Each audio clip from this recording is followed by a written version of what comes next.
যে এত জুলুম নির্যাতনের পরও এই দিনকে তারা ছেড়ে দিচ্ছে না, মামলাওয়াত করলেন। আল্লাহ রাব্বুল আলামিন সেটা জানিয়ে দিলেন ওহীর মাধ্যমে।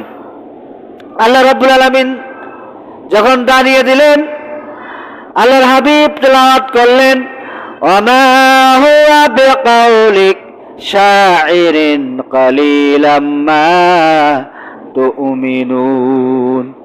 তিনি ঘোষণা করলেন যে এটা কোনো কবির কথা নয়, এটা হলো সর্বশক্তিমান বিশ্ব জাহানের মালিক মহান আল্লাহ রাব্বুল আলামিনের কথা, এটা কোনো কবির কথা নয়। ওমর রাদিয়াল্লাহু আনহু বললেন, আশ্চর্য বিষয়, আমি মনে মনে বললাম আর উনি আবার জবাব দিয়ে দিল। তখন উনি আবার একটা মন্তব্য করলেন যে না, এ তো কবি না, এ শুধু শুধু কবি নয়, এ গণকব, যে মানুষের মনের কথাও বলতে পারে। পরক্ষণে আল্লাহ রাসূল আর একটি আয়াত তেলাওয়াত করলেন, ওয়ালা বিকাউলি কাহিনিন কালিলাম মা তুমিনুন কালিলাম মা তাযাক্কারুন। আল্লাহ রাব্বুল আলামিন জানিয়ে দিলেন, তিনি তেলাওয়াত করলেন যে এটা কোনো কবির কথাও নয়, তানজিলুম মির রাব্বিল আলামিন।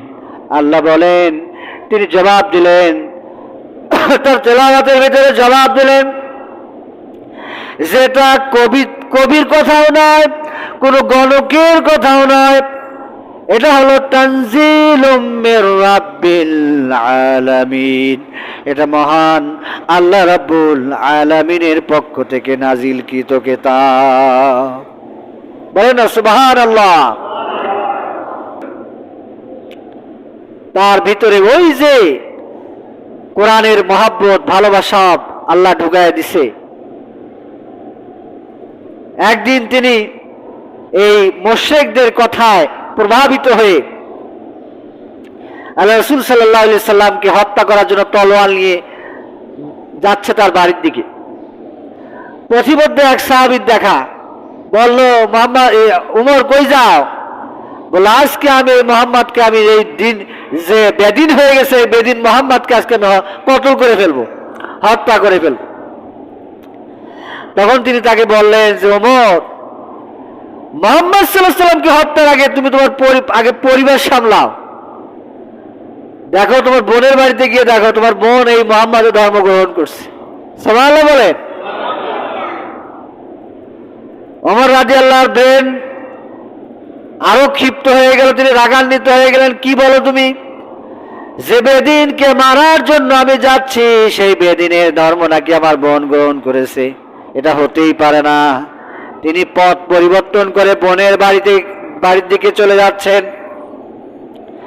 বাড়ির দরজায় যখন তিনি গেলেন, তিনি কোরআনুল কারীমের একটা আয়াত তেলাওয়াত শুনতে পেলেন, তার কানে আসলো। তিনি দরজা নক করলেন। ভয়ে ভয়ে তার বোন দরজা খুলে দিল। তার বোনের নাম ছিল ফাতেমা। দরজা ভয়ে ভয়ে খুলে দিল।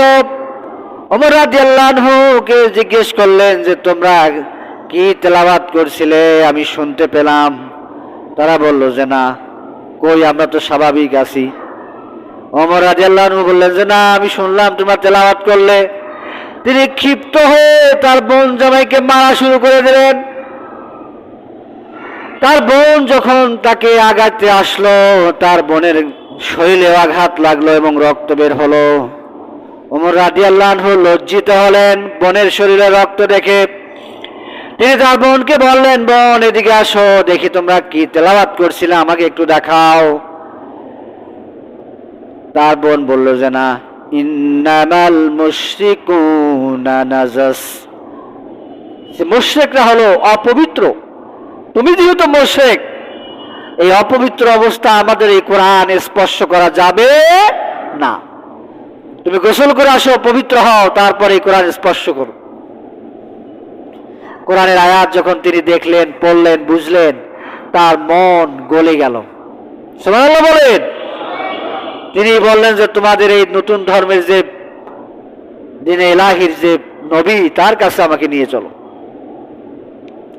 তিনি সেখানে গেলেন।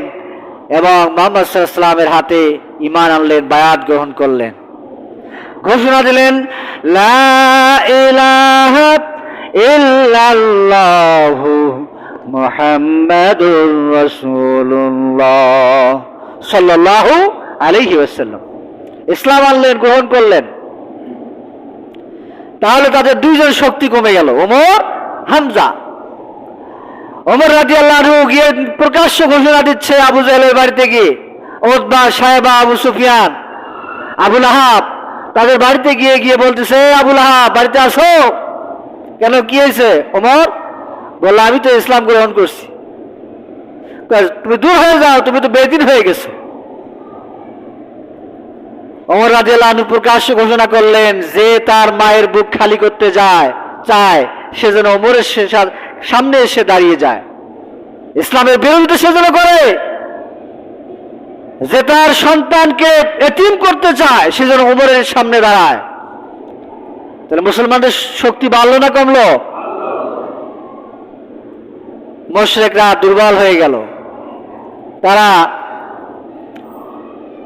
যখন দেখলো যে না, এই 6টা বছর মুসলমানেরা দিন দিন তাদের জনসংখ্যা বেড়ে যাচ্ছে, তাদের ফলোয়ার বেড়ে যাচ্ছে, তারা চিন্তা করলো যে না, এর একটা বিহিত করা দরকার। মুহাম্মদ সাল্লাল্লাহু আলাইহি ওয়াসাল্লামকে তো মারতেও পারতেছে না, তার চাচা আবু তালিব তাকে প্রোটেকশন দিচ্ছে। তারা সকলেই ঐক্যবদ্ধ হয়ে আবু তালিবের কাছে প্রস্তাব নিয়ে গেল। মানুষ প্রস্তাব কখন নিয়ে যায়?